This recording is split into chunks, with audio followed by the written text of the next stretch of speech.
Hey guys, welcome to our unboxing video for the Yukon hardcore locking hubs.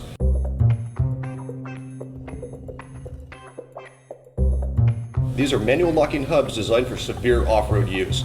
They're available for Dana 60, Dana 44, Dana 30, and GM 8.5. And all units come with a lifetime warranty.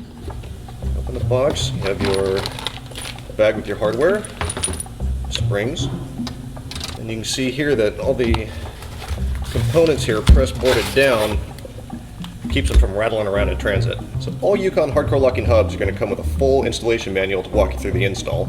It's your bezel and selector, cam and driver, preload springs, spacers, your snap rings, and your mounting hardware and these little nylon rings.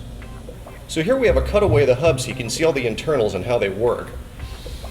As you can see, it only takes about a third of a turn to engage and disengage the unit.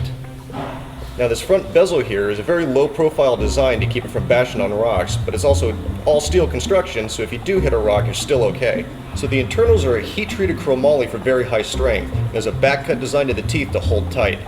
Now when the unit is disengaged, everything can spin freely, and then once it's locked in, transfers all the power out. Now the unit also does default to lock, so if it does manage to fail, it'll still get you off the trail.